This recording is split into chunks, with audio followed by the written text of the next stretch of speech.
Hepatitis एक बहुत problematic चीज़ है। इसके अलावा जिगर को डैमेज करने की और बहुत सी बीमारियां हो सकती हैं। अलामात का आपने पूछा, ये वो बीमारी है जिगर जब इन्वॉल्व होता है शुरू में आपको अंदाज़ा नहीं होता जी सर, प्रॉब्लम्स का पता नहीं चलता, लेकिन जब डैमेज बहुत ज़्यादा हो चुका होता है, एक अंदाजे के मुताबिक 90% लीवर जब डैमेज हो चुका इंसानी जिस्म के अंदर, तब आपको सिम्टम्स आना शुरू होते हैं। इसके अलावा उनके पेट में पानी भरना शुरू हो जाता है और उनको खून की उल्टियाँ आनी शुरू हो जाती हैं। लेटर ऑन जब जिगर की प्रॉब्लम बहुत ज़्यादा होना शुरू हो जाए तो फिर ये वाले मसाइल होना शुरू हो जाते हैं। तो शुरू में ये छुप के बैठा रहता है, और जो स्पेशली हेपेटाइटिस है या कोई और प्रॉब्लम अगर है जो कि जिगर को डैमेज कर रहा है, एक तो ये फैलता है through infected mother to baby.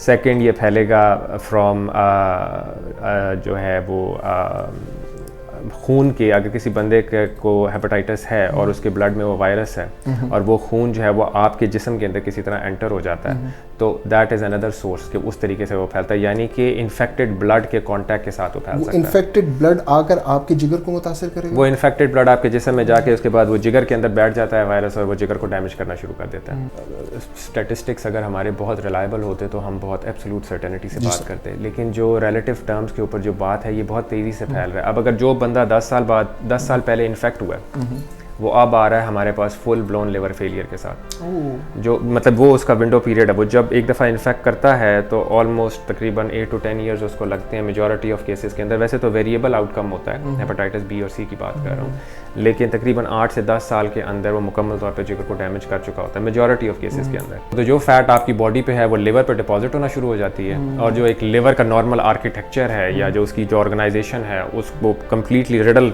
हो जाता है वो फैट से। अच्छा। और अनफॉर्चुनेटली प्रिडिक्शंस ये हैं, अमेरिकन जो प्रिडिक्शंस हैं उसमें ये है कि ये highest cause of liver failure बनेगा इन द नेक्स्ट 10-15 ईयर्स।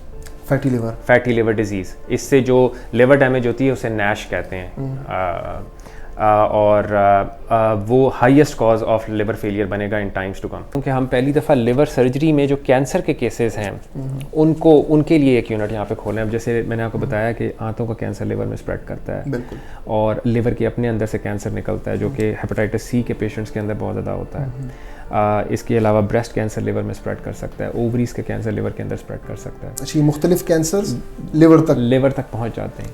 तो लिवर की सर्जरी करके उस कैंसर को निकालना एक थोड़ा सा टेक्निकल काम है, और इसके अब अलग शोबा डेवलप होना शुरू हो गया पूरी दुनिया में, जो कि हम बेसिकली बाकी सर्जन्स के साथ और कैंसर डॉक्टर के साथ मिल के काम करते हैं। पेशेंट को कैंसर डॉक्टर देखता है, जैसे ऑन्कोलॉजिस्ट कहते हैं, लिवर सर्जन देखता है, फिर हम फैसला करते हैं कि यार कैंसर लोड कितना ज़्यादा है, और फिर हम उसकी पेचीदा सर्जरी करके उस हिस्से को निकाल देते हैं। अब हमारे मुल्क के अंदर कोलोरेक्टल या आंतों का कैंसर बहुत ज़्यादा है, और जिस ऑर्गन में ये सबसे ज़्यादा स्प्रेड करता है वो लिवर है। लिवर, ठीक।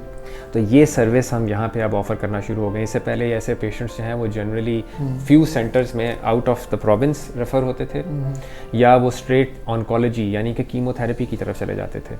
उसके रिजल्ट्स इतने अच्छे नहीं हैं, तो इस वजह से ये सर्विस जो liver cancer related specialised unit नहीं था, इसी वजह से वो वहाँ जा रहे थे। एग्जैक्टली।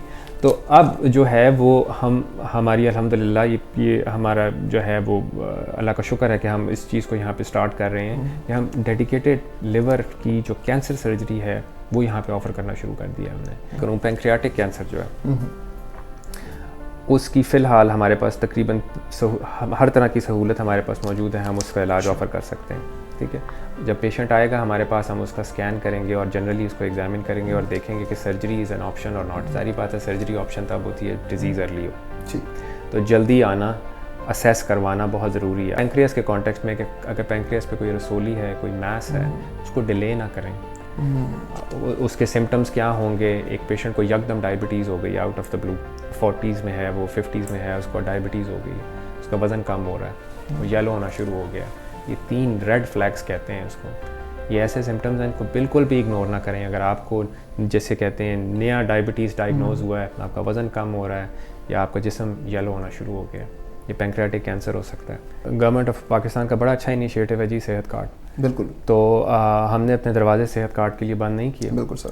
और अगर हम कैश के ऊपर ये पेशेंट्स करते हैं तो हम पूरी कोशिश करेंगे फैसिलिटेट करने की सेहत कार्ड के ऊपर। परहेज़ इलाज से बेहतर है जी। हमारे मुल्क के अंदर जो ये तूफ़ान मचा है ना हेपेटाइटिस का, मेरा ख्याल है कि उसको टारगेट करने की ज़रूरत है।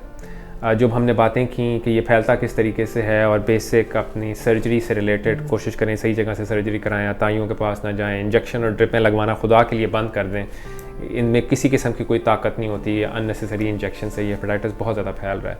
और 10 साल पहले का जो हेपेटाइटिस है वो लिवर कैंसर के अंदर कन्वर्ट होता है बाद में आके हेपेटाइटिस सी में, और उसके बाद उन पेशेंट्स को ट्रांसप्लांट की ज़रूरत पड़ती है, और ट्रांसप्लांट की कॉस्ट लाखों में जाती है, और लिवर सर्जरी की कॉस्ट लाखों में जाती है, और एक छोटी सी एहतियात जो है वो आपको इतनी बड़ी मुसीबत से बचा सकती है।